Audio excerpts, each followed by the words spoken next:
Kabanata 721. Old classmates. Sa mga sumunod na araw, nagsagawa ng investigasyon si Ashikeyama Fujisai. Ngunit, ang kinaroroonan ng organisasyon ay napakahiwaga. Mahirap para kay Ash na subaybayan ang kanilang kuta sa loob ng maikling panahon. Ito ay inaasahan dahil ang mga operasyon ng internasyonal na antas na mga assassin at bounty hunters ay palaging palihim. Katulad ng dati, walang masyadong ginagawa si Tyr Summers araw-araw. Dahil dito, kinuha niya ang oras na ito upang mamasyal sa mga pasyalan at atraksyon. Wala siyang mga matandang kaibigan na maabyutin sa bansang ito, kaya isang magandang pagpipilian para sa kanya na magdasal at mag-relax sa mga kalapit na atraksyon. May isang napakatanyag na Maple Leaf Mountain na matatagpuan sa tabi mismo ng Ginza. Sa paglipas ng Desyembre, hindi na ang panahon ng pamumulaklak ng maple leaf. Ngunit ang maliwanag na bahagi ay ang nasabing season ay hindi pa natapos ng ganoon katagal. Kaya naman, nang pumunta si Tyr sa scenic attraction ay biniyayaan pa rin siya ng ilang bakas ng mga dahon ng maple. Nang dumating ng mag-isa, umakyat si Tyr sa Maple Mountain. Kung dumating siya isang buwan ng mas maaga, makikita niya ang magandang tanawin ng mga pulang dahon ng maple na pinalamutian ang mga puno. Ang pamumula ay karaniwang kumakalat sa buo, na parang ang buong bundok ay nahuhulog sa isang dagat ng pulang-pula. At ngayon, ang lahat ng mga dahon ng maple ay nahulog sa lupa, na bumubuo ng isang makapal na layer. Tinapakan ni Tyr ang mga nalaglag na dahon, na lumikha ng malambot na tunog ng crunching na ginawa ang kanyang mga saloobin sa isang malatrans na estado. Ang buhay ay isang ikot. Isang tao lang ang namumulaklak sa makikinang na kulay bago sila namatay, habang ang iba ay namatay sa dilim. Habang nakayuko siya para kunin ang isang lantang dahon ng maple, may pumasok sa isip ni Tyr. Hindi niya alam kung ang dahon ng maple na ito ay namulaklak sa kumikinang na kulay bago ito nahulog sa lupa at nabulok, o kung ito ay tahimik na nalunod sa mga bundok na pula. Habang hawak-hawak ni Tyr ang dahon ng maple, nawala sa sarili niyang pag-iisip, isang grupo ng mga lalaki at babae na nakasuot ng branded na damit ang naglalakad papunta sa direksyon niya. Tyr, ikaw. Ikaw ba talaga, Tyr? Isang boses ng babae ang narinig sa gilid ng tenga ni Tyr. Ang kanyang tono ay nagpapahiwatig ng malaking sorpresa kasama ng kaunting pananabik. Ibinaba ni Tyr ang dahon ng maple sa kanyang kamay at tumingin sa bisita. Nakita niya ang isang dalaga na halos kasing edad lang niya. Nakasuot siya ng sophisticated makeup. Ang kanyang katawan ay nagmula sa isang scholar na ugali, at siya ay talagang isang tunay na kagandahan sa kanyang sariling klase. Sa tabi ng babae ay isang grupo ng mga tao na binubuo ng mga lalaki at babae. Ang ilan sa kanila ay ini-inspection din si Tyr na may pagtataka sa kanilang mga mata. Naramdaman ni Tyr na medyo pamilyar ang babaeng ito, ngunit hindi niya matukoy kaagad kung sino ito. Tyr, ikaw ba talaga? Ako. Sofia Zoneta. Sofia. Nang marinig ang pangalan, naliwanagan si Tyr. Parang kidlat ang tumama sa kanyang isipan. Pamilyar sa kanya ang pangalang ito. Kung titingnang mabuti, napagtanto ni Tyr na kakilala niya ang napakarilag na ginang. Si Sofia ay kaklase niya sa junior high school at president ng kanilang klase. Tinusuri ang iba pang mga taong nakatayo sa tabi niya, nakapagbigay si Tyr ng ilang mga impresyon. Nakatayo si Sofia sa tabi ng isang binata na nakasuot ng beige suit. Hindi siya maganda, pero ang kanyang mga branded na damit ay bumagay sa kanyang hitsura. Ang binatang ito ay si Sebastian Lo, kaklase din ni Tyr sa junior high school. Ang pares na katabi ni Sebastian ay mga kaklase din ni Tyr, ngunit napakaraming oras ang lumipas na hindi na niya malagay ang mga pangalan sa kanilang mga mukha. Sa ibang mga lalaki at babae, walang maalala si Tyr sa kanila. Malamang mga kaibigan sila ni Sebastian at Sofia. Ang junior high school na pinasukan ni Tyr ay ang pinakamahusay na aristokratikong paaralan sa Hilaga, at ang mga maaaring pumasok dito ay mayaman o marangal. Maging si Sebastian, Sofia, o ang dalawa pang kaklase sa junior high school na naroroon, lahat sila ay nagmula sa mga pamilyang may maimpluwensyang pinagmulan sa Hilaga. Noon, si Tyr ang ikatlong young master ng Summers family. Isang sikat na figure sa paaralan, palagi siyang napapaligiran ng isang grupo ng mga kaibigan, lahat sila ay mga inapo ng unang klase sa hilagang mga pamilya. Sa time na iyon, ang mga taong tulad ni Sebastian ay hindi kwalipikadong sumali sa lipunan ni Tyr.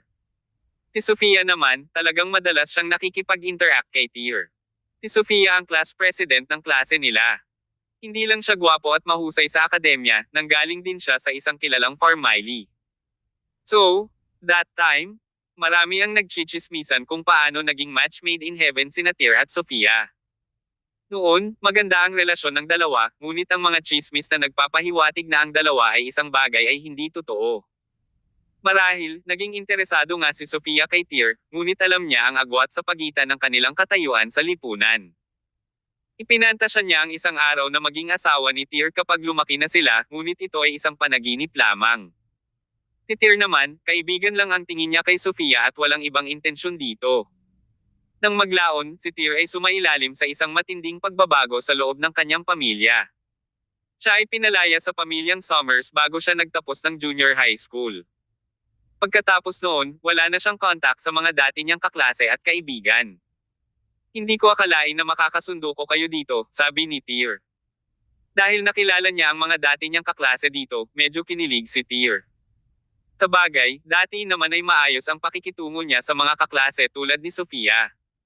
Oo, hindi ko rin inaasahan, sagot ni Sofia. Sa sobrang tuwa niya ay hindi niya namamalayan na hinaila pataas ang sulok ng coat ni Tyr. It was a habit she developed back in school, she used to like to pull the corner of Tyr's coat just like this. Nang makita ito, dumilim ang mukha ni Sebastian at ilang beses siyang napaubo. Napansin ni Sofia na wala na siya sa linya at nagmamadaling binawi ang kamay niya sa coat ni Tyr. Nang mapansin ang palatandaang iyon, naisip ni Tyr na mag-asawa sina Sebastian at Sofia. Ito ay dumating bilang isang sorpresa sa kanya. Noon, hindi talaga mahuli ni Sebastian ang mga mata ni Sofia, at kung tungkol sa background ng pamilya o personalidad, malabong magkatugma sila. Naalala ni Tyr na ang katayuan ng pamilya ni Sebastian sa Hilaga ay maihahambing sa mayayamang pamilya tulad ng pamilya Quintes sa Timog, habang ang pamilya ni Sofia ay isang first-class na pamilya sa Hilaga. Malaki ang agwat sa pagitan ng dalawang pamilya. Ang angkan ni Sebastian ay isang collateral line lamang sa loob ng pamilya ng batas. Sa kabaligtaran, si Sofia ay isang binibini ng direktang angkan sa pamilya Zonata. Ang katayuan sa pagitan ng dalawa ay maliwanag. To put it bluntly, kahit payag si Sofia na lumabas kasama si Sebastian, siguradong tutol ang pamilya niya sa ideya.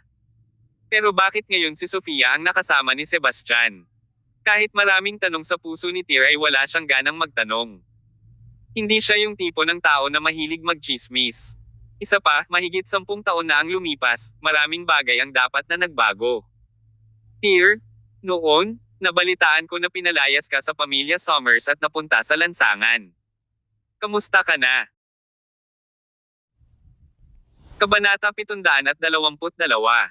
Sebastian Lo, you are going so far. Tumutulo ang sarcasm, ang mga salita ni Sebastian Lo ay biglang naging dahilan upang maging awkward ang kapaligiran. Si Tyr Summers ay maaaring magbasa sa pagitan ng mga linya upang madama ang siksik na provokasyon na nakatago doon. Noong junior high school, si Tyr ang karapat-dapat na koronang prinsipe. Palagi siyang napapalibutan ng ilang mga kaibigan na may makapangyarihang mga background. Lahat sila ay mula sa direktang angkan sa hilagang piling pamilya. Noong panahong iyon, silang apat ang pinakamayaman at pinakamayamang bata sa paaralan. Ang mga batang tulad ni Sebastian ay hindi maglalakas loob na makipag-usap sa kanila ng sarkastiko. Isang hamon para sa kanya na mag-ipon ng sapat na lakas ng loob para magsalita sa harap nila. Pero, he actually dared to use this tone of voice para kausapin si Tyr ngayon. Pinandilatan ni Tyr si Sebastian. Ang isang sulyap na iyon ay sapat na upang magpadala ng lamig sa gulugod ni Sebastian. Ngunit sa kaibuturan, alam ni Sebastian na matagal nang tumigil si Tyr bilang ikatlong young master ng pamilya Summers. Kaya, hindi na niya kailangang matakot kay Tyr. Nagbibiro lang ako, wag mong isa puso, natatawang sabi ni Sebastian. We haven't seen each other for so many years. Dapat kaming mga matandang kaklase ay may kainan mamaya. Gustong tumanggi ni Tyr, pero gusto talaga siyang maabutin ni Sofia Zonata. She urged Tyr. We bumped into each other in a foreign country. Tyr, you must come to hang out with us. Sige. Dahil si Sofia na mismo ang nag-iimbite sa kanya, nahirapan si Tyr na tanggihan siya. Kaya naman, namasyal ang grupo ng mas matagal bago tumungo sa isang mountain villa na matatagpuan sa paanan. Habang gumugugol siya ng oras sa grupo, halos naiintindihan ni Tyr ang kasalukuyang sitwasyon ng mga dati niyang kaklase. Ang pamilya ng batas ay umunlad sa Hilaga. Matagal nang nag-evolve ang pamilya mula sa isang ordinaryong mayamang pamilya tungo sa isang first-class na pamilya. Ang angkan ni Sebastian ay nagtagumpay sa loob ng pamilya, mula sa isang maliit na collateral na inapo tungo sa una sa linya ng paghalili ng ulo ng pamilyang Lo. Ito ang naglatag ng pundasyon para kay Sebastian na maging isang relatibong mahalagang figure sa Hilaga sa kasalukuyan. Sa kabaligtaran, ang pamilya Zonete ay bumababa sa paglipas ng mga taon. Nag-regress sila mula sa isang first-class na pamilya tungo sa mga liga ng ordinaryong mayayamang pamilya. Noong nakaraan, ang pamilya Zonete ay nahaharap sa isang krisis sa pananalapi, at nangangailangan ng agarang pamumuhunan mula sa iba pang mga grupo upang malutas sila. Sa huli, ang pamilya ng Lo ang tumulong sa kanila, ngunit sa isang kondisyon ay hiniling nila na ang panganay na anak na babae ng pamilya Zonete, si Sofia, ay pakasalan si Sebastian. Sa katunayan, ang buong bagay ay ideya ni Sebastian. Pinilit na pumayag sa kasal, kinailangan ni Sofia na isakripisyo ang kanyang kaligayahan para sa kapakanan ng kanyang pamilya. Ipinaliwanag nito kung bakit kasama niya ngayon si Sebastian at niyakap niya ang papel ng kanyang kasintahan. Nandito sila dahil kailangang pumirma si Sebastian sa isang kasunduan para sa isang proyekto sa isang Japanese mega corporation. Sa kontratang ito, ang pamilya ng batas ay kikita ng taon ng netong tubo na hindi bababa sa $1 bilyon. Matagal nang ginagawa ang proyektong ito. Si Sebastian ay inatasan na pumunta sa Japan upang dumaan sa mga formalidad ng pakikipagkite sa kinauukulan at pagpirma ng kontrata. Pagkatapos, iuuwi niya ang kontrata para mapataas ang kanyang katayuan sa pamilya. Ang kontratang ito ay magpapalakas sa posibilidad na mamanan niya ang pamilyang Lo sa hinaharap. Ang pagpirma ng kontrata ay hindi mahirap sa lahat. Sa halip na selyuhan ang deal, si Sebastian ay dito na mamasyal kasama ang kanyang barkada ng mga hamak na kaibigan. Ang villa sa paanan ng Maple Mountain ay sikat sa Japanese cuisine nito. Para ipakita ang kanyang katapangan sa harap ng kanyang mga kaibigan, gumastos si Sebastian ng malaking halaga para i-charter ang buong villa. Habang kumakain, ang lahat ay umiinom ng alak. Sa simula, ang kanilang mga paksa ng pag-uusap ay umiikot sa medyo pangkalahatang bagay. Tiniis ni Tyr ang mga sarkastikong salita ni Sebastian alang-alang kay Sofia. Ngunit nang magsimulang masaya ang lahat, nagsimulang masyadong malayo si Sebastian. Tyr, halika na. Magkaklase tayo ng ilang taon at hindi nagkita. Inom tayo. Itinaas ni Sebastian ang baso niya kay Tyr. You have to drink it all down. Ang alak na ito ay nagkakahalaga ng $1,000 bawat bote. Kung hindi mo ito lagukin ng sabay, ibig sabihin ay minamaliit mo ako. Si Tyr ay tamad na mga bala sa mga tulad ni Sebastian. Tinampot niya ang baso at ininom ang alak. Alam kong kaya mong hawakan ang alak mo. Pumalakpak naman si Sebastian. Sumunod din ang iba sa grupo. Idinagdag ni Sebastian, tingnan mo, ito ang ating kapatid na Tyr. Siya ay katulad pa rin noong siya ay nasa junior high school, isang taong tinitingala ng mga tao. Turning to his friends from Japan, Sebastian continued, "Come, allow me to proper introduce him to you all. This is Tyr Summers, aka Brother Tyr." Speaking of his identity, iba siya. Kilala mo ba ang Summers family? Sila ang #1 super first tier family sa north ng Celestial Empire. Ang Kuya Tyr natin ay ang pangatlong young master ng Summers family. Ano ang masasabi mo? Ang kanyang mga kaibigang Hapon ay nakinig na may mga natatarantang ekspresyon. Then, one of them asked, "Compared to your Lo family, how great is the Summers family?" Haha, medyo maganda ang takbo ng Lo family sa North sa mga nakaraang taon, pero paano natin maikukumpara ang Summers family? Mas makabuluhan pa talaga sila kaysa sa Lo family, sagot ni Sebastian. Ang mga Hapones na naruroon ay nagkakaisang nagbigay ng pagsang-ayon kay Tyr. Tumayo pa ang isa sa kanila at handang magbigay ng toast kay Tyr sa pagtatangkang kaibiganin siya. Imadukon, hawakan mo ang iyong mga kabayo. Pinigilan ni Sebastian ang Hapon sa unang pagkakataon. Tingnan mo, hindi ko pa natatapos ang pagpapakilala ko. Si Brother Tyr nga ang ikatlong young master ng Summers family, pero dati na iyon. I'll tell you what, medyo nakakaawa ang Kuya Tyr natin. Wala akong ideya kung ano ang nangyari. Sa kanyang ikalawang taon ng junior high school, inangkin ng pamilyang Summers na siya ay masama at pinatalsik siya mula sa pamilya.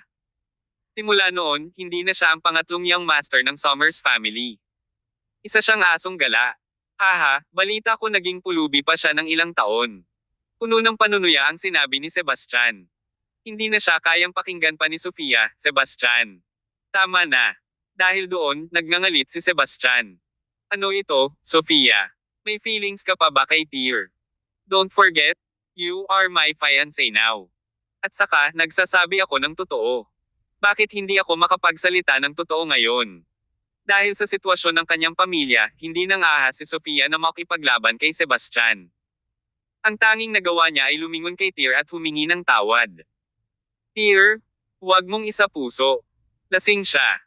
Isang dekada na ang nakalipas, si Sebastian ay isang payaso sa paningin ni Tyr. Pagkalipas ng 10 taon, naging maladyos na pag-iral si Tyr. Ayaw niyang ibaba ang sarili sa level ng isang katulad ni Sebastian. Ngunit, tiyak na hindi niya gusto ang kapaligiran dito.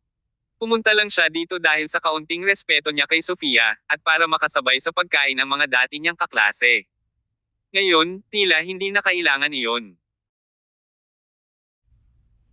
Kabanata 723. Balita ng pagkapuksa ng pamilya Yoder.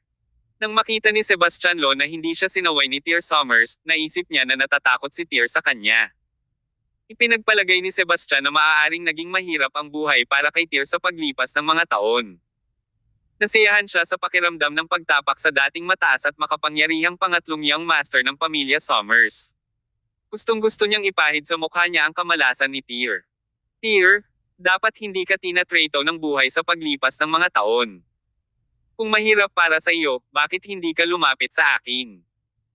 Ako, si Sebastian, ay maaaring hindi isang mahusay na tao, ngunit mayroon akong kaunting lakas sa aking sarili. Tulad ng alam mo, ang pamilya ng Lo ay palaging nasa negosyo ng sasakyan. Pumunta ako sa dito upang makipag-usap sa Toymoto Group tungkol sa isang proyekto. Kapag napirmahan na ang kontrata, bilyon-bilyon ang kikitain ng pamilya ko bawat taon. Kung sasama ka, bibigyan kita ng buwanang sweldo na $30,000 kasama ang insurance at isang pondo sa pabahay. Paano na? Sebastian, tama na. Hindi na kinaya ni Sofia Zoneta ang inasal ni Sebastian. Muli itong bumagsak sa kanyang pagdadalamati. Isang malamig na buntong hininga ang pinakawala ni Sebastian. What's enough? I was being nice to him. Malibang ipakilala ko si Tyr sa isang trabaho. Ayokong sumunod siya sa yapit ni Isaiah Yoder. Isaiah. Marahas na tumibok ang puso ni Tyr nang marinig ang pangalang iyon. Anong nangyari kay Isaiah? Haha, ano pa kaya ang nangyari sa kanya? Nagkawatak-watek ang pamilya niya. Nasa dulo ng lubad nila ang buong family. Hindi mo alam kung gaano ito kalunos-lunos. Sunod-sunod silang tumalon sa bubong hanggang sa mamatay. Tess, mas exciting yon kesa sa movie. Mariing kumunat ang noo ni Tyr. Si Isaiah ang matalik na kaibigan ni Tyr sa paaralan. Noong panahong iyon, ang pamilyang Yoder ang nangungunang pamilya sa unang klase sa Hilaga. Paano ba gumuho ang isang prestihiyosong pamilya? Tama, muntik ko nang makalimutan. Magkaibigan kayong dalawa. Siguradong malungkot ka sa nangyari sa kanya, no? Oy, my bad? I will give my mouth slap, nanunuyang sabi ni Sebastian. The Yoder family, what happened to them? Biglang naging malungkot at mabigat ang tono ni Tyr. Bigla na lang, parang bumaba rin ng ilang degrees ang temperatura ng kwarto. Nakaramdam ng kaunting kaba si Sebastian sa kapaligiran. Paano ko malalaman ang nangyari? Anyway, ang pamilya Yoder ay gumuho at gumuho. Ang pamilyang Lo ay walang kinalaman dito. Napalingon si Tyr kay Sofia. Anong nangyari sa pamilya ni Isaiah? Nang makitang medyo nabalisa si Tyr, medyo nag-aalala siyang baka magdulot ng gulo si Tyr. She stood up and said, Tyr, let's call it a day. Magkita tayo sa labas. Okay, pagsang-ayon ni Tyr. Hindi na niya gustong manatili sa villa. Ang pinakahihintay niya ngayon ay ang malaman ang kalagayan ni Isaiah sa pamamagitan ni Sofia. Bakit mo siya pinapaalis? I forbid it. Medyo nagseselo si Sebastian. Sinabi sa kanya ni Sofia, Sebastian, hindi pa ako kasal sa pamilya mo sa Lo. Wala sa iyong mga kamay, okay. Dahil doon, walang pakialam si Sofia kung pumayag man si Sebastian o hindi. Kakalabas lang niya ng villa kasama si Tyr. Naiwan sa kwarto, galit na galit si Sebastian. Namumula ang mukha, nagsalin siya ng bote ng sake sa lalamunan niya at binaliktad ang buong mesa sa harapan niya. Habang papalabas ng Villa sina Tyr at Sofia, sinabi niya, Tyr, alam mo naman ang personality ni Sebastian. He tried hard to enter your circle before. Since hindi siya qualified, lagi na siyang nagkikimkim ng sama ng loob sa iyo. You shouldn't take it to heart. He's all talk, wala naman talaga siyang gagawin. Sa oras na ito, tuluyan nang naalis ang isip ni Tyr sa mga iniisip ni Sebastian. Sa halip, ang mga pag-iisip tungkol kay Isaiah ay napuno ng kanyang ulo. Sofia, ano nga ba ang nangyari sa pamilya Yoder? Tanong niya. I'm not very clear about the specifics, but at that time, big deal talaga ang nangyari sa kanila. The Yoder family was crushed overnight, and many of the family members were forced to take their own lives, sagot ni Sofia. Bakit ganoon? Ang tiyak na dahilan ay hindi malinaw sa akin, ngunit may mga alingaw-ngaw na ginawa ito ng 4 na dakilang pamilya sa East Province. Mayroon silang suporta ng napakahusay na mga magnate sa Hilaga.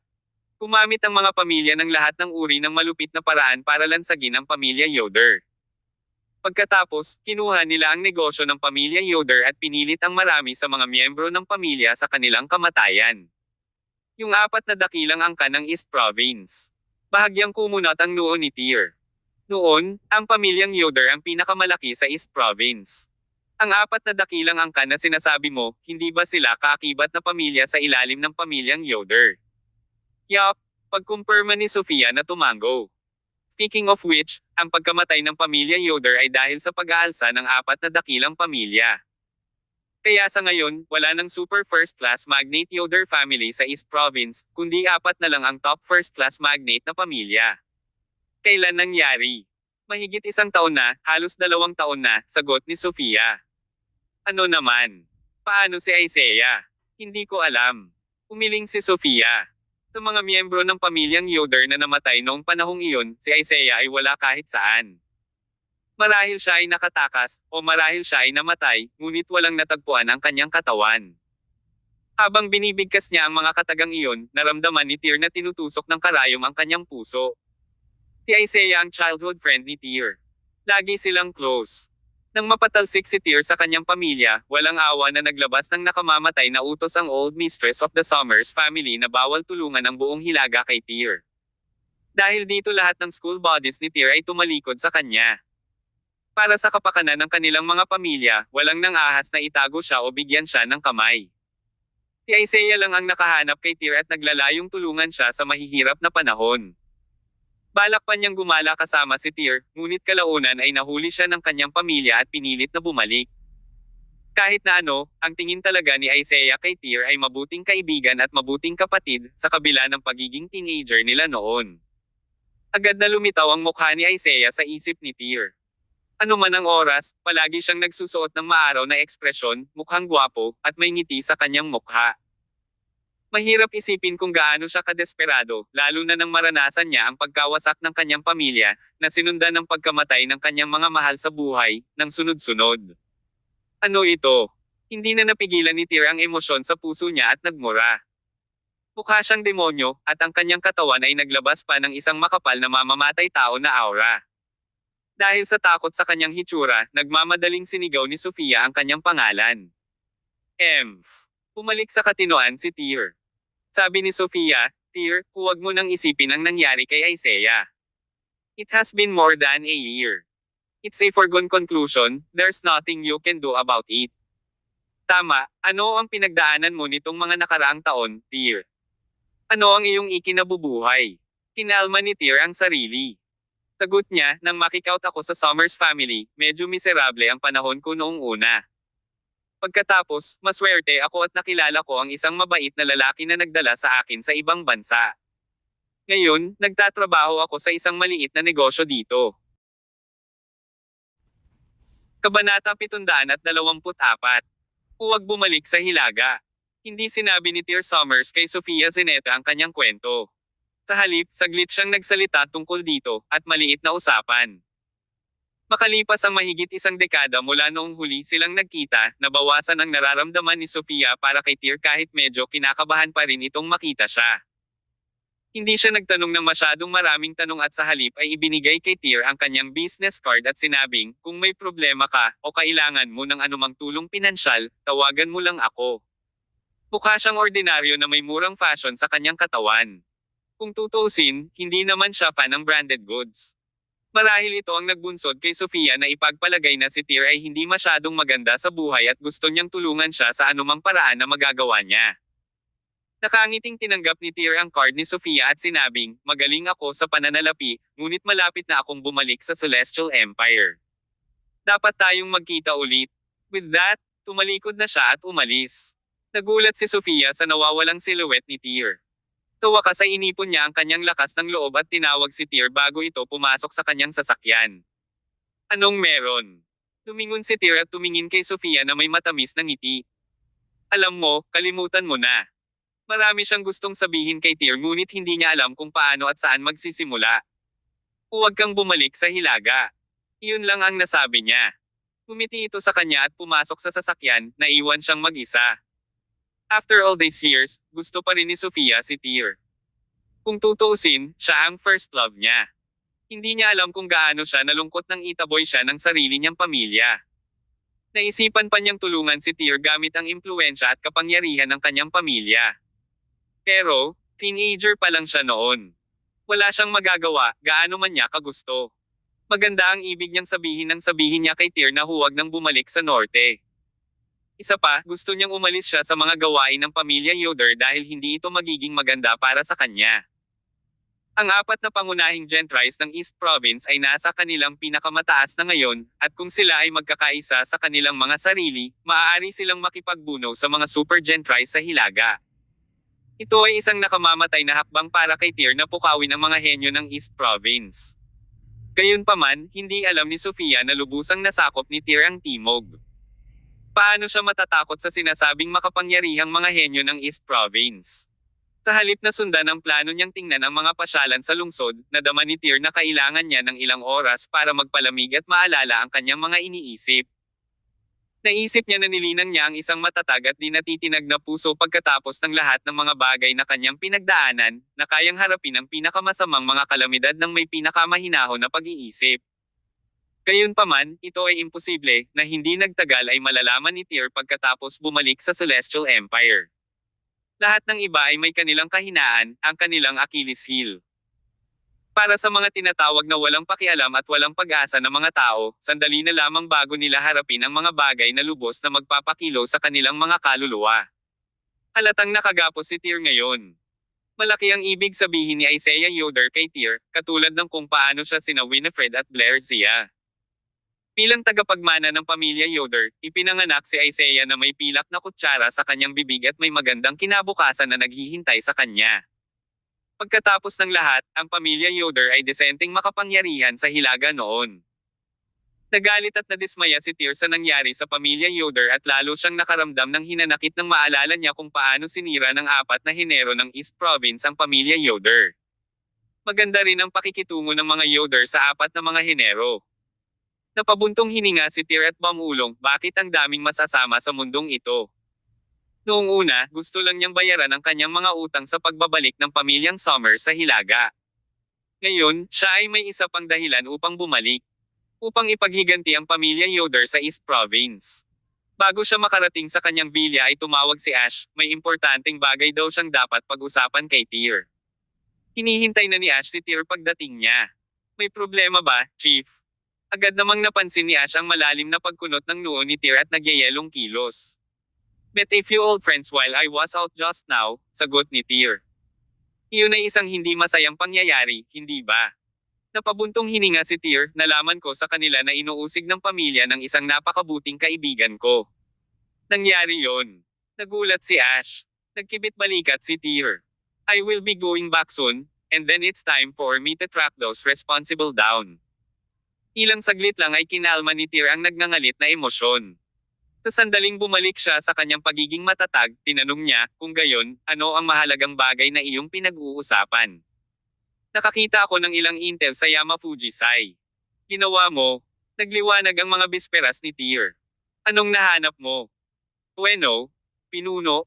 Alam mo na ang industriya ng Automotiko ay ang pangunahing pamumuhunan ng Zoken Group dito at ang Toymoto Group ang aming pinakamalaking kasosyo sa pakikipagsapalaran.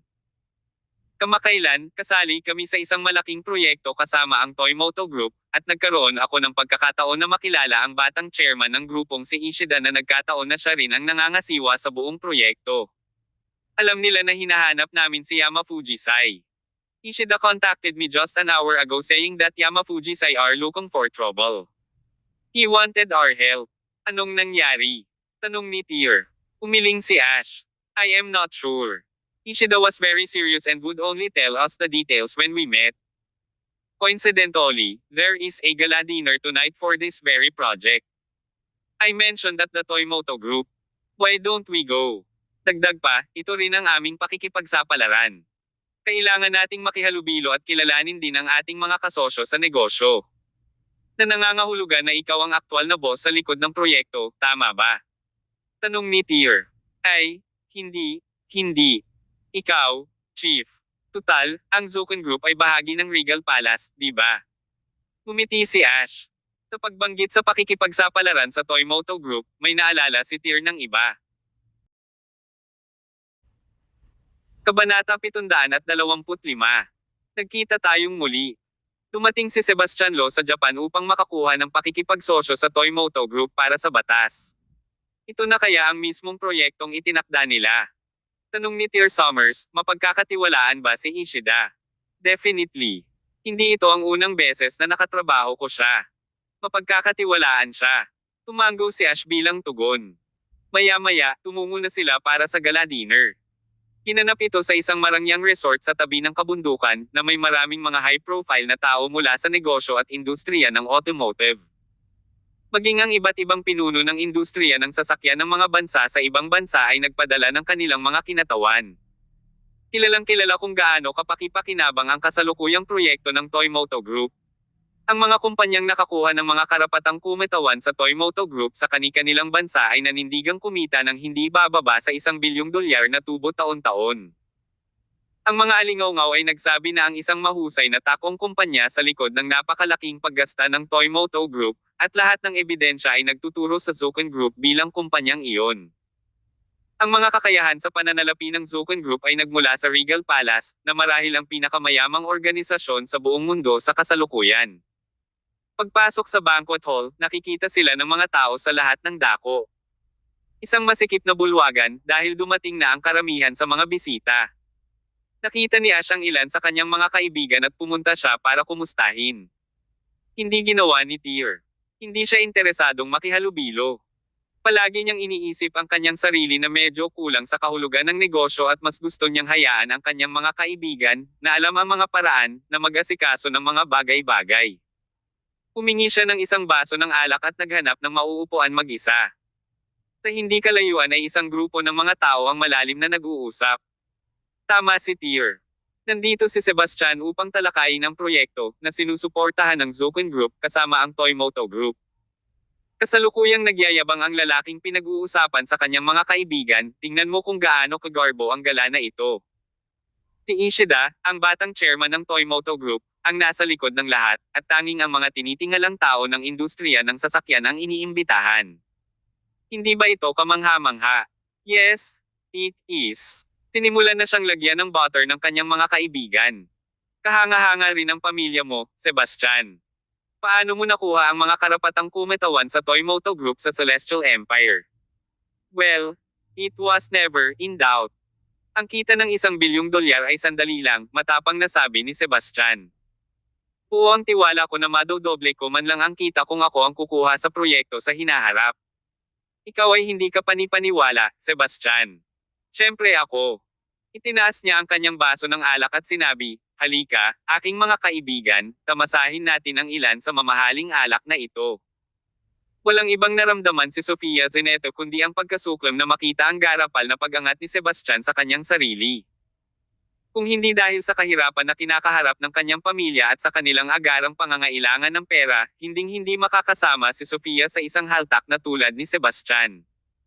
Hindi niya maiwasang isipin ang tungkol sa kanya pagkatapos niyang makilala si Tear sa umaga.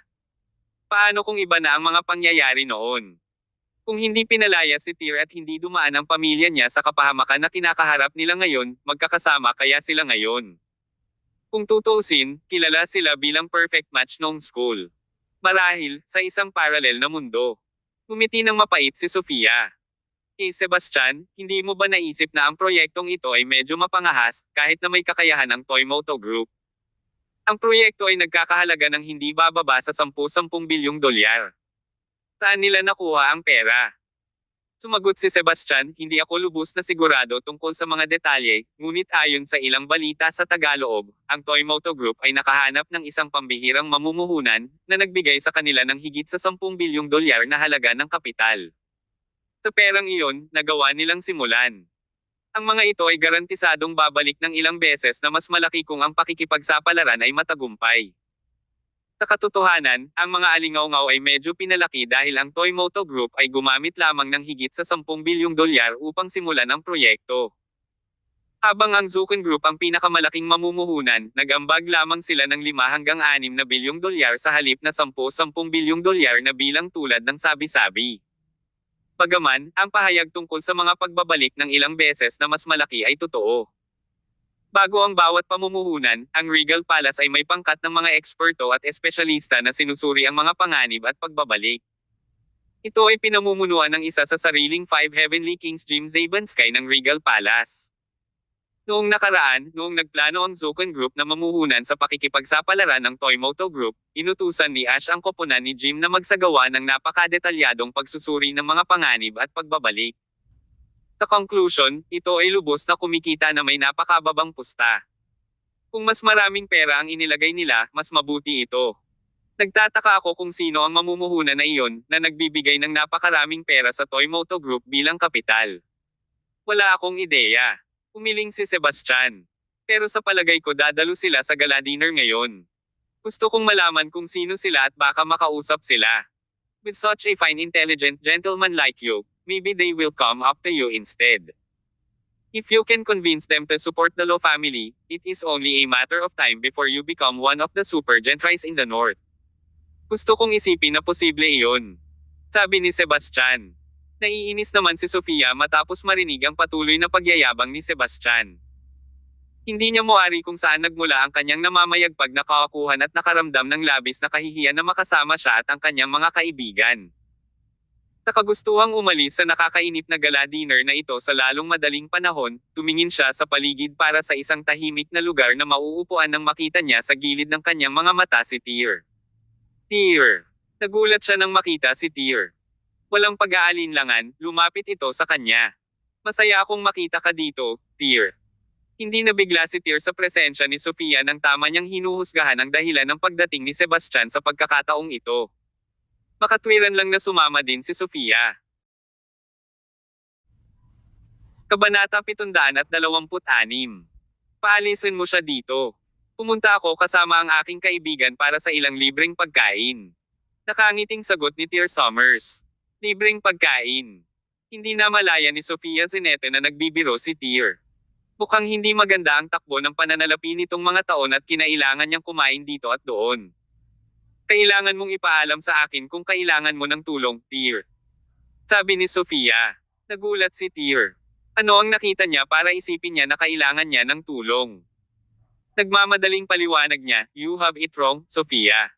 Ayos lang ako. Nang ipasa niya sa kanya ang isang baso ng alak at sinabing, dahil nagkita tayong muli, mag-toast tayo. Si Sofia ay hindi masyadong mahilig sa mga inuming may alkohol at hindi umiinom, kahit na may Sebastian Lo, ngunit hindi siya tumanggi sa alok ni Tyr. May ngiti sa labi, tinanggap niya ang baso ng alak na alok ni Tyr. Hindi ko inaasahan na magkikita kami ng 2 beses sa parehong araw. Ang kapalaran ay gumagana sa mahiwagang paraan, tama ba? Cheers! Inubos ni Tyr ang kanyang alak sa isang lagok. Nakita niyang nahihirapan si Sofia at mabilis siyang pinigilan. Hindi mo dapat tapusin kung hindi ka komportable. Naantig si Sofia at sumagot ng mainit at maalaga ka rin gaya noong mga araw. Natatandaan mo noong nagkasakit ako ng mataas na lagnat. Pumunta ka at binilhan mo ako agad ng gamot. Isa pa, nagustuhan ko ang soda kahit na hindi maganda sa katawan ko. Sa tuwing makikita mo ito, inaagaw mo ang bote ng soda sa aking mga kamay. Isang bagzo ng damdamin ang bumalot sa kanya habang naglalaro sa kanyang isipan ang mga eksena ng nangyari noong high school na parang pelikula. Hindi niya napigilan ang kanyang nararamdaman at bulalas. Nakaramdam ng awkward si Tyr habang naiintindihan niya ang nararamdaman ni Sofia para sa kanya. Gayunpaman, mayroon lamang siyang Winifred sa kanyang puso. Walang ibang babae ang makakaalis sa kanyang pwesto. Those were things of past. We should look forward to the future. Umiti si Tyr at nagsali ng isa pang baso ng alak. Nagpasya silang abutan ang buhay ng isa't isa. Ito ay isang maikling pagtatagpo sa hapon at walang gaanong palitan sa pagitan nila. Ngayon na mayroon silang oras, ito ang perpektong pagkakataon. Akmang uupo na si Sofia, lumapit si Sebastian Lo at ang kanyang mga kasama. Hinailan niya si Sofia at umungol, "Tama ako, Sofia Zeneta. May nararamdaman ka pa rin sa kanya. Anong ginagawa mo, Sebastian?" Galit na galit si Sofia. "I am your fiancée. I get to do whatever I want." Lumingon siya kay Tyr. "Tyr Summers, bakit ka nandito?" Sumimangot si Tyr at malamig na sumagot, "Bantayan mo ang bibig mo." Hindi inaasahan ang tugon ni Tyr, medyo naasar si Sebastian sa paraan ng pagsasalita nito sa kanya. "How dare a disposed son talk to me in such a disrespectful way?" Ito ang gala dinner ng batang chairman ng Toymoto Group. "Bakit ka nandito?" Mabilis na paliwanag ni Sofia, "He came with his friend." "Kaibigan." Umisi si Sebastian. Anong klaseng kaibigan meron ang isang mahirap na tulad ni Tyr Summers? Lahat ng tao dito ngayong gabi ay may netong halaga na hindi bababa sa ilang daang milyong dolyar. Sa tingin ko ay pumasok ka ng patago, Tyr Summers. Tumigil ka nga sa sinasabi mo, Sebastian. Sumingit si Sofia. Lalong sumama ang pakiramdam ni Sebastian nang makitang ipinagtanggol ng kanyang nobya ang ibang lalaki. Umalis. Nagmura siya at tinawag ang lalaking namamahala sa seguridad ng gala. Ang lalaking namamahala ay isang matangkad at hunky na lalaki. Mabilis na ipinakita ni Sebastian ang kanyang imbitasyon habang papalapit sa kanya ang lalaki kasama ang kanyang mga tao. Ang lahat ng may imbitasyon ay isang kagalang-galang na panauhin ng Toymoto Group. Sa makatuwid, mas alam ng security team kaysa guluhin ang mga bisita. "Mr. Lo, paano ka namin matutulungan?" Magalang na tanong ng lalaki. Tinuro ni Sebastian si Tyr at sinabing, "Pumasok siya ng walang imbitasyon, gusto ko siyang lumabas ngayon." Bahagyang nagulat ang lalaki sa gulat ngunit hindi agad nakagawa ng conclusion. Speaking to Tyr in a courteous tone, he asked, "Sir, pwede mo bang ipakita sa amin ang iyong imbitasyon, please?" Pumunta siya kasama ang kanyang kaibigan, paliwanag ni Sofia. So wala siyang invitation. Umiti si Sebastian. Bakit kailangan niya ng imbitasyon? Halatang hindi siya invited. Ngayon paalisin mo siya dito. "Oo, wala ako," sabi ni Tyr. "Pero sumama ako sa kaibigan ko. Ang pangalan niya ay Ash." "Ash." Tinubukan ng lalaki na alalahanin kung nakita niya ang name kahit saan sa listahan. Bilang taong namamahala sa seguridad ngayong gabi, ginawa niyang isang punto na alamin ang pangalan ng bawat bisita sa puso. Gayunpaman, wala sa listahan ang pangalan ni Ash. Pagkatapos ng lahat, siya ang namumuhunan sa likod ng venture at note na kasosyo sa negosyo. Naturally, his name would not be on the list. "How dare you come in uninvited?" Nagdilim ang ekspresyon ng lalaki. "Paalisin mo siya dito." Tumawa si Sebastian. "Hindi mo ba iniisip na medyo malumanay iyon sa kanya? Sinasabi ko na dapat mong baliin ang kanyang mga binti, at least." "Huwag magsabi ng ganyan, Sebastian." Gustong magsalita ni Sofia pero hinayla siya ni Sebastian. Mayroong ilang mga kilalang negosyante sa kabilang bulwagan. "Bakit hindi tayo pumunta at magpakilala? Bitawan mo ako, Sebastian." "Sofia, tandaan mo kung bakit ka pumunta dito." Malamig ang boses ni Sebastian habang kinakaladkad ang isang maingay na si Sofia. Bilang isang babae, walang magagawa si Sofia. Si Tyr, gayunpaman, ay nakatayong nanunood at hindi nakialam dahil siya ay may plano. Naiinis kay Tyr ang mga kinikilos ni Sebastian. Kailangan ng lalaking iyon ng kaunti. Tungkol naman sa lalaking namamahala sa seguridad, sa wakas ay ipinakita na niya ang kanyang tunay na kulay bilang kanyang mga tauhan at naghanda na siyang paluan si Tyr at mabali ang kanyang mga binti. Kabanata 727. Ako si Ash. Umupo si Tyr Summers sa bench na may hawak na wine glass sa kanyang kamay at sinabing, "Pagsisisihan mo ang gagawin mo." Panghihinayang. The man scoffed. "Sino ka sa tingin mo? Kunin mo siya, boys." Ilang mga security guard ang agad na lumapit kay Tyr na may maamong ekspresyon sa kanilang mga mukha. Bago pa sila makalapit kay Tyr, may galit na boses ang bumungad sa likuran, ano sa tingin mo ang ginagawa mo? Lumingon ang lalaki at nakita ang isang kaakit-akit na lalaki, nakasuot ng magandang suit at naglalabas ng kakisigan na nakatayo sa harapan niya. Siya si Ishida, ang batang chairman ng Toymoto Group. Sa tabi ni Ishida ay nakatayo si Ash, na kasing sama ng ekspresyon nito. Chairman, pumasok siya nang hindi inanyayahan at naabutan ng isa sa mga bisita natin. Ay escort ko lang sana siya palabas. Ngumiti si Tyr. Gaya ng sabi ko, kaibigan ako ni Ash. Wala akong kakilalang Ash dito. Ganti ng lalaki. Sa isang iglap, sumugod si Ash at sinipa ang lalaki. Ako si Ash, at siya ang amo ko. Ikaw. Ikaw si Ash. Nataranta ang lalaki. Hinawakan siya sa kwelyo, sumigaw si Ishida, si Mr. Ash ay ang direktor ng Zukon Group, at sila ang aming pinakamalaking mamumuhunan para sa mismong proyektong ito. Tahan na. Hindi makapaniwala ang lalaki sa narinig. Ulag ka, sinusubukan mo bang sirain ang Toymoto Group? Pinigyan siya ni Ishida ng isang malakas na sampal sa mukha at sinabing, paalisin mo siya rito at baliin ang mga paa niya. Pagkatapos ay mabilis siyang pumunta kay Tyr at sinabing, I am sorry, Mr. Summers, sana mapatawad mo kami. Kilala ni Ishida kung sino si Tyr, courtesy of Ash, at walang iba kundi respeto kay Tyr. Dahil sa ayaw niyang gastusin ang kanyang lakas sa mga taong hindi gaanong mahalaga, hinayaan ni Tyr na dumausdas ang alitan. Tumayo siya at nakipagkamay kay Ishida. Nagtataka ako kung sino ang panauhin na iyon na nananawagan na palayasin ka. Gusto kong makipag-usap sa kanya, at marahil higit pa. Pagkatapos ng maikling katahimikan, sinabi ni Tyr, it was Sebastian Lo. Sebastian Lo mula sa Celestial Empire. Nagsalita si Ishida, pagkatapos maisip ang sagot ni Tyr. Tama ka, sabi ni Tyr. I would like you to leave him alone for now. May isang babae sa tabi niya na ang pangalan ay Sofia Zeneta. Kung pwede lang sana ay yayain mo siyang mag-isa sa kwarto sa itaas. Naintindihan naman agad ni Ishida ang kinukuha ni Tyr at ngumisi. You got it, Mr. Summers. I will get it done immediately. Naisip niya siguro na interesado si Tyr sa kaakit-akit na babae sa tabi ni Sebastian at nakita niya itong isang magandang pagkakataon para makuha ang magandang panig ni Tyr. Pagkatapos ng lahat, kailangan ng Toymoto Group ang capital investment ng Zukon Group sa linya.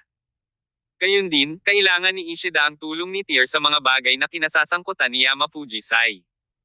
Are you trying to rekindle your puppy love, Chief? Napatingin si Ash kay Tyr na may pilyong kislap sa mga mata. Bilang tugon, itinaboy siya ni Tyr ng kanyang paa at sinabing, tumigil ka sa pag-iisip mo. Alam mong mas magaling ako kaysa doon. Kasunod si Ash, pumasok siya sa isang kwarto sa ikalawang palapag, naghihintay sa pagdating ni Sofia. Sa kabilang banda, nakita si Ishida na pumasok sa bulwagan kung nasaan si Sebastian. Ang kanyang pagdating ay nagdulot ng kaguluhan nang dumating ang iba't ibang mga kasosyo sa negosyo na gustong batiin siya. Mr. Ishida. Tuwang-tuwa si Sebastian nang makita si Ishida. Bilisan mo, dapat kausapin din natin si Mr. Ishida. Pipirmahan na raw niya ng ilang sandali. Tumingin siya kay Sofia at sinabing, Sofia, try to chat up Mr. Ishida if you can. Hindi ako ganoong klaseng babae, Sebastian. Kumunat ang noo ni Sofia. Hindi yun ang ibig kong sabihin, walang pakialam na sabi ni Sebastian, hinawakan niya ang isang baso ng alak sa kanyang kamay at pumunta sa kinaroroonan ni Ishida. Natagpuan niya ang kanyang sarili na natigil habang sinusubukang i-navigate ang mga taong nakapalibot kay Ishida. Nang magbitiw na, nilapitan siya ni Ishida. Mr. Sebastian Lo, it's good to see you. Welcome sa gala dinner. Hindi inaasahan ni Sebastian na lalapitin talaga siya ni Ishida. Nagmamadali niyang sinabi, karangalan ko na nandito, Mr. Ishida, cheers. Inubos niya ang baso ng alak sa isang lagok. Pwede kang uminom, Mr. Lo. Umiti si Ishida at itinoon ang atensyon kay Sofia. Gusto mo bang sumama sa akin, miss? May kasama akong bisita sa itaas na gustong makita kang mag-isa. Hindi makapaniwala si Sofia sa narinig niya habang lumalala ang impresyon niya kay Ishida. Bakit ang mga mayayamang lalaki ay gustong pretuhin ang mga babae na para bang sila ay mga bagay upang matupad ang kanilang mga pagnanasa? Nagulat din si Sebastian at nagmamadaling sumagot, she is my fiancé, Mr. Ishida. Fiancé? Ha? May problema ba? Sabi ni Ishida.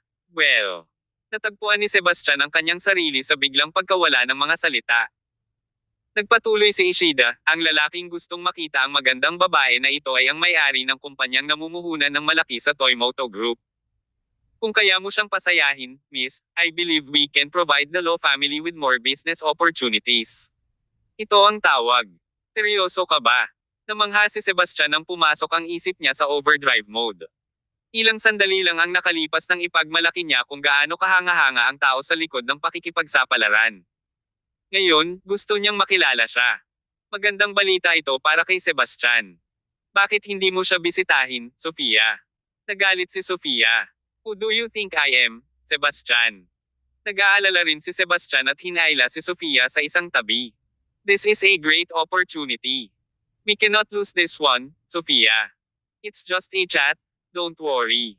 Tumahimik ka.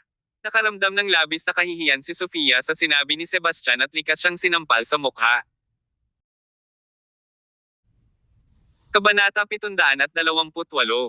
Ikaw, Clear Summers. Inis na sinabi ni Sebastian Lo, wala akong pakialam kung ano ang iniisip mo, Sofia Zeneta, pupunta ka. Hindi mo ba nakikita kung gaano siya kay Aman? Kung makakasama mo siya, nakatakda na tayo sa buhay. Huwag mong kalimutan, Sofia, na ang pamilya mo ay nangangailangan pa ng ilang daang milyong dolyar para mabuhay. Kung wala tayo, ang pamilya ng Lo, tapos na kayong lahat. Hindi ko akalain na gusto mong tularan ang pamilyang Yoder. Ibinunyag niya ang tunay niyang pagkatao, kahit na gusto niya si Sofia, alam ni Sebastian na dadagsa ang mga babae sa kanya kung siya ay yumaman at makapangyarihan. Kung nagtagumpay si Sofia na pasayahin ang amo na nagbigay kay Sebastian ng mas maraming pagkakataon sa negosyo, tatanggapin siya sa bahay bilang isang bayani. Baka siya na lang ang susunod na padre de pamilya kung natuwa ang mga nakatatanda sa ginawa niya. Habang iniisip niya iyon ay lalo siyang nasasabik. Hayaan mo akong linawin ito, Sofia Zeneta, kung hindi mo gagawin ang sinasabi ko ngayon, hihinto kaagad ang pamilya Lo sa pagtulong sa pamilya Zeneta. Pangako ko, sa loob ng 3 buwan, ang iyong pamilya ay titigil sa pag-iral sa mundong ito. Anyway, it is your decision. Parang tinamaan ng kidlat, ramdam ni Sofia ang sakit sa kanyang puso. Hindi niya inaasahan na lalabas ang mga salitang ito sa bibig ni Sebastian. Sa itsura nito, hindi naman siya nagbibiro.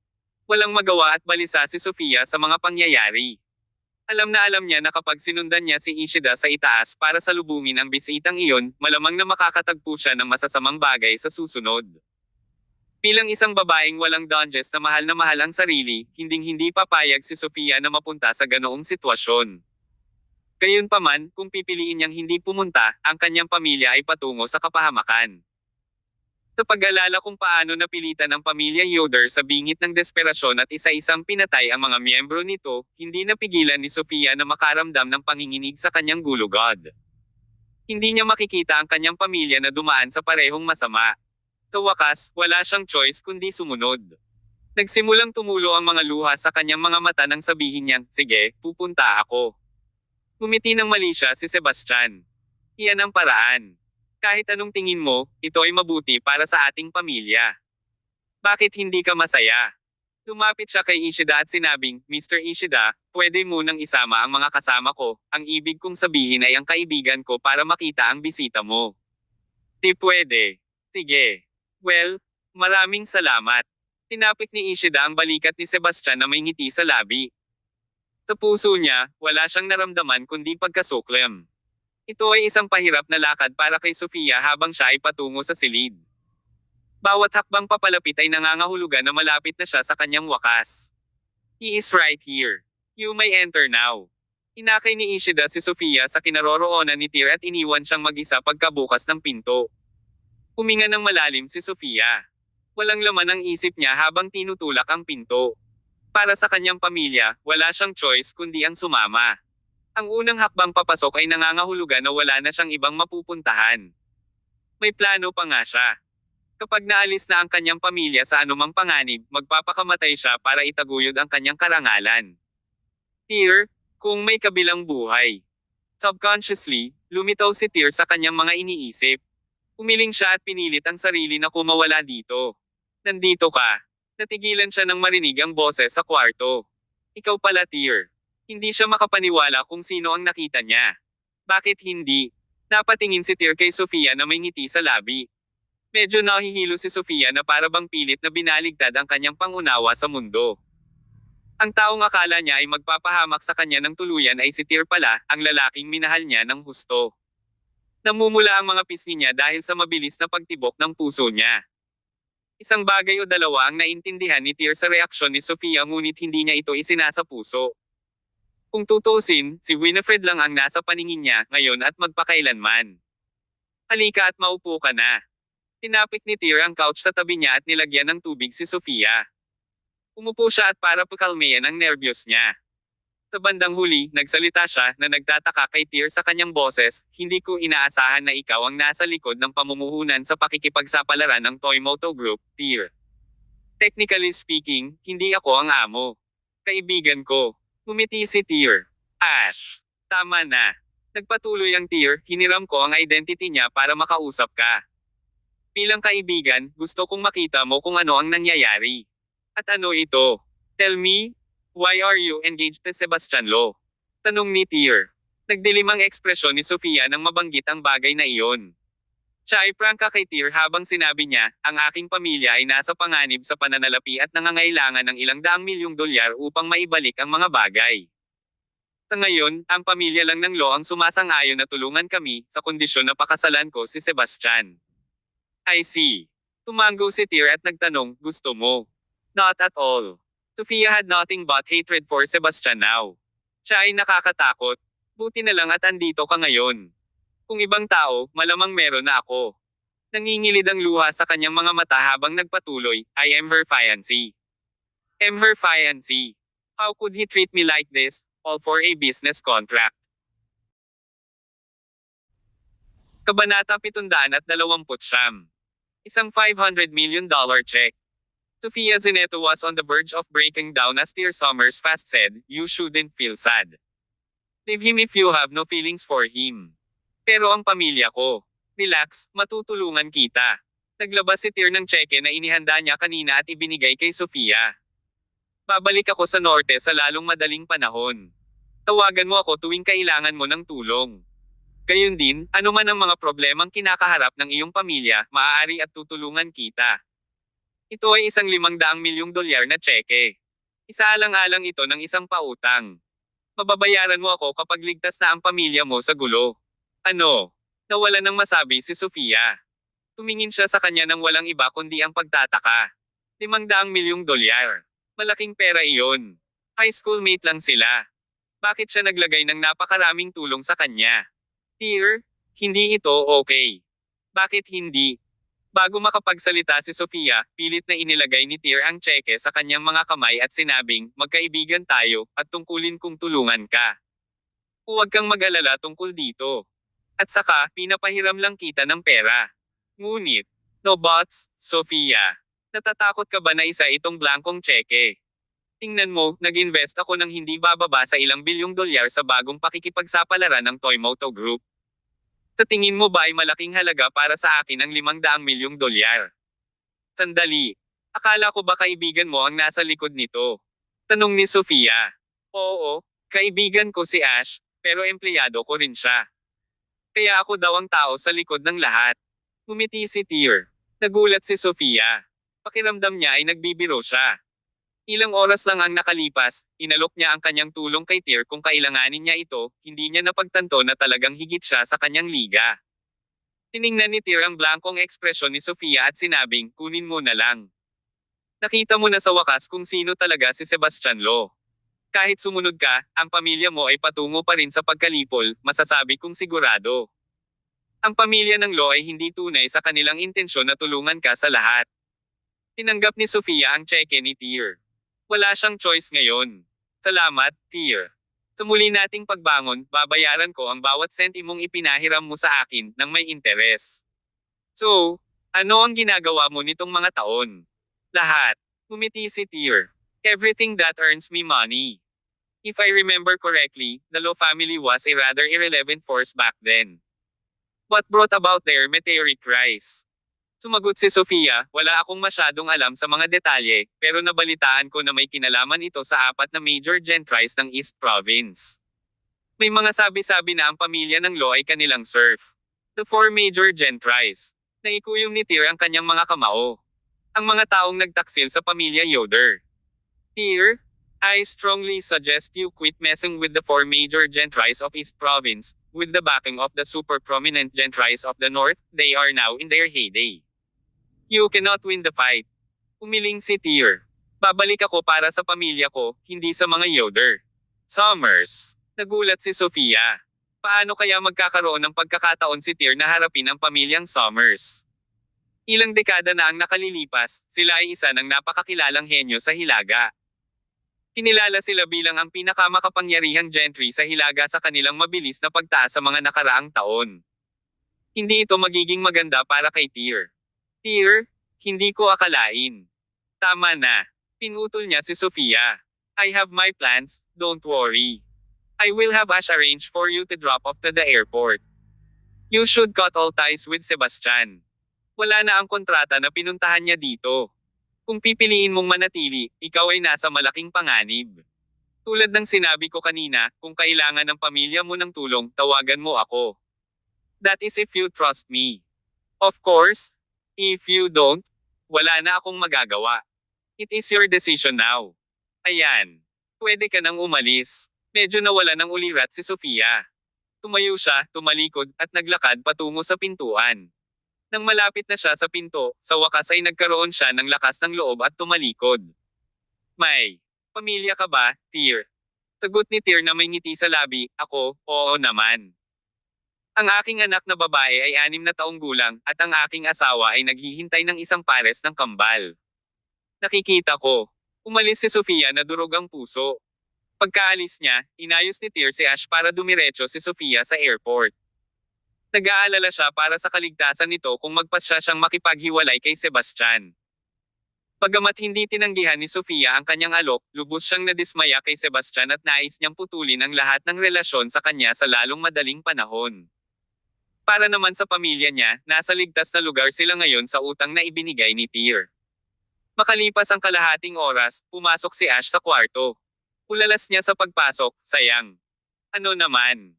Busy si Tyr sa paglalaro sa cellphone niya. Tingnan mo ang magandang babae na narito ngayon, hindi mo ba babalikan ang pagnanasa mo sa kanya? Kita mo, gumastos ka ng 500 milyong dolyar, ngunit ano ang iyong nakuha bilang kapalit? Wala. Umalis ka. Pinato ni Tyr ang phone niya kay Ash. Naabutan ito sa himpapawid, ibinalik ni Ash kay Tyr nang nakangiti. She's on her way to the airport now. Do you want to meet some people, Chief? Umiling si Tyr. I am not interested in those things. Just do whatever you need to do and come see me with Ishida, after you are done. Kabanata 730. Hindi mo ako nirerespeto. Oo naman. Nagkibit-balikat si Ash at nagpatuloy, I do have a few important partners I want to meet. We will be back soon. Mukhang maganda. Nag-download si Tyr Summers ng bagong mobile game sa kanyang telepono at sinabing, oh, bago ko makalimutan, ayaw kong magtrabaho ang Toymoto Group sa Sebastian Law. Nakuha ko, pinuno. Pumaba si Ash at nakipagkita kay Ishida. Sa pagkakaroon ng ideya ng relasyon ni Tyr kay Sofia Zeneta, napagtanto ni Ishida na hindi niya naiintindihan ang buong pangyayari. Gayun din, ang kanyang impresyon kay Sebastian ay lalong nabawasan. Itigil ang lahat ng negosyo sa pagitan ng kumpanya mo at ng law family ng Celestial Empire, sabi ni Ash. Tumango si Ishida. Naiintindihan. Napatingin si Ash kay Sebastian na abala sa pagyayabang sa mga kaibigan, namumungay ang mga mata habang may kakaibang iniisip na pumasok sa kanyang isipan. Sinabi niya kay Ishida ang kanyang mga iniisip, na ngumiti. Naglakad sila papunta kay Sebastian. Agad niya itong binati at sinabing, Mr. Ishida, nasiyahan ba ang kaibigan mo sa ginang? Bakit hindi? Pinutol siya ni Ishida bago pa siya makatapos, halika dito, Mr. Law, ipapakilala kita sa lalaking nasa likod ng ating pakikipagsapalaran, si Mr. Ash. It is my honor to meet you, Mr. Ash. My name is Sebastian Law, and I come from Celestial Empire. Magalang na tiningnan ni Sebastian si Ash. Habang nagsasalita siya, inilahad niya ang kanang kamay, sabik na makipagkamay kay Ash. Gayunpaman, sumimangot si Ash at naiinis na sinabi, bakit ka ba nagkakaganito? Hindi ko gusto ang mga taong nakikipagkamay sa aking kanang kamay. Napatulala si Sebastian ngunit mabilis na nag-react at inilabas ang kaliwang kamay. Ikinagagalak kung makilala ka. Ano ito? Pulalas ni Ash. Una sa kanang kamay mo, tapos ngayon ang kaliwang kamay mo. Nilali mo ba ako? 2 beses na napatulala si Sebastian. Natawa bigla si Ash at inakbayan si Sebastian. I was just kidding. You are interesting, my friend. Fancy mo ba ang magandang babae na iyon? Kusang tumango, sumagot si Sebastian, pagkatapos ng maikling paghinto, gusto mo ba siya? Great, napakasaya ko. Lumingon si Ash kay Ishida at sinabing, I like this guy. Dapat bigyan natin siya ng ilang proyekto. I say a new billion-dollar venture, renewable every year. Ano sa tingin mo, Mr. Lo? Nakangiting sabi ni Ishida. It's great. It's great. Thank you, Mr. Ishida. Thank you, Mr. Ash. Natagpuan ni Sebastian ang kanyang sarili na nauutol na hindi mapigilan dahil sa sobrang saya. Gumawa siya ng tamang desisyon, inilagay ang kanyang fiancé sa linya kapalit ng higit pang mga deal sa negosyo para sa kanyang pamilya. Hindi mahalaga kung paano niya ito nakita, ito ay isang mahusay na pakikitungo. Nagsimula pa siyang magpantasya tungkol sa magandang kinabukasan sa hinaharap at ang paghangang matatanggap niya sa lalong madaling panahon mula sa mga tao sa malalayong lugar. Say, Mr. Lo, pipirmahan na ba natin ang kontrata? Tanong ni Ishida. Ngayon. Ayaw mo ba? No. I do? Of course. Let's go. Tinubukan ni Sebastian na pakalmayan ang sarili. After you, my friend. Nakaakbay sa balikat ni Sebastian, sinenyasan siya ni Ash sa unahan. Sandali lang. Nang magsimulang maglakad si Sebastian, pinutol ni Ash ang kanyang galaw sa isang biglaang bulalas. Mukhang natarante si Sebastian. Anong meron, Mr. Ash? Sus. Tinapik ni Ash ang kanyang noo at sinabing, bakit ka nagsimulang maglakad gamit ang iyong kanang paa nang kitang-kita mong sinimulan ko ang akin sa aking kaliwang binti? Hindi mo na ba ako ginagalang? I am very angry, Mr. Lo. Dahil wala kang respeto sa akin, ayoko nang makipagnegosyo sa iyo. Lahat ng kasunduan mo sa Toymoto Group at sa amin ay walang bisa. What is this? How dare he look down on me? Napailing si Ash habang nagrereklamo kay Ishida. Pilit na pinipigilan ang pagtawa, sumagot si Ishida, hindi ito biro, Mr. Ash. Tapos na rin tayo sa kanya. At iniwan nilang mag-isa si Sebastian sa kalituhan. Tumingin siya sa kanyang mga binti na natatarante at tumakbo papunta kina Ash at Ishida. Mga sir, may misunderstanding ba dito? Please, umalis ka nga. Tinipa siya ni Ash habang may ilang security guard na sumugod. Anong nangyayari, Mr. Ishida? Inis na ikinaway ang kanyang kamay, sinabi ni Ishida, bugbugin mo siya at itapon mo siya kapag tapos ka na.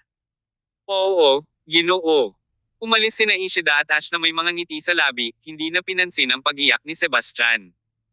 Pagkatapos mag-host ng gala dinner, hinanap nila si Tyr.